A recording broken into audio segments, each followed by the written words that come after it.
Where's the summer gone? Well, welcome. Here we are in the survival school where we plan and get ready for our survival courses. We've got a course running next week and hopefully we'll get a bit of sunshine back. But I don't mind the rain because it means we can have fires in the woods. It gets a bit tough when you can't have fires when you're doing a survival course, especially in the winter time. We had one in April and it was freezing cold but extremely dry, and it's probably, I'd say, the last couple of years one of the toughest courses we've ran. Hello, I'm Kirk. I'm one of the survival instructors here.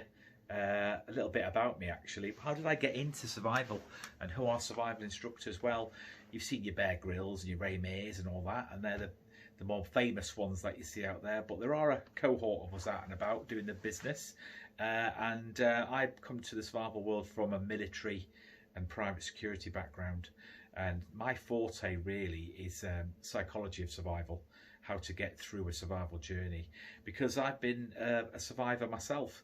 A little bit about that. I served in the army for 18 years, served in Iraq and Afghanistan and all the way back to Northern Ireland. And leaving service, I returned to the Middle East as a bodyguard.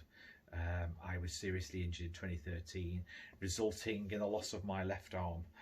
That's why I'm the single-handed survivor. I do know where my arm's buried. It is in the desert in Iraq. I will go back and get it one day.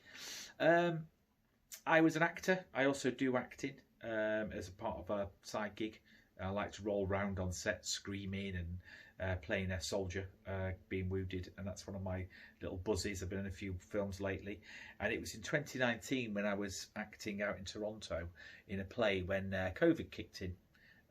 Everybody fell ill with this mysterious bug, and later on it was discovered that it was COVID, and that was when all of our work dried up. So I moved back to East Anglia to be close to my children, and 3 years ago I began working as a combat survival instructor for the military, which is where I am now doing my main job. And it's allowed me to write my own work, because I'm really passionate about the job. I've got 3 books here that I'm going to talk to over the next couple of videos. The first one I produced is The Art of Survival, this book here. I'll talk a little bit about that in my second video. An absolute tome of a book. There's a lot of information, images and diagrams in there, going into quite a bit of detail about psychology of survival and my own journey. I then, as a result of that one, decided to write my own story. And this is the book Misadventure, and it talks about me being a soldier, then a bodyguard, actor and survival instructor, and there's a lot of information in there about my journey.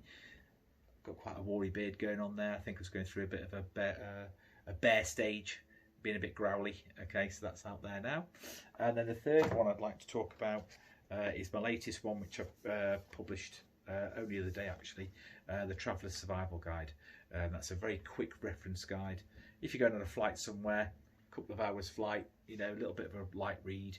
It's got loads of diagrams and images in there. All right, I'll talk about that one as well. Right, so there's 3 of my publications. There is a 4th one that I'm working on now, which is called The All or Nothing Mindset, something that I suffer from. And then I've had to harness that and hopefully use it as a power for good. Yeah, so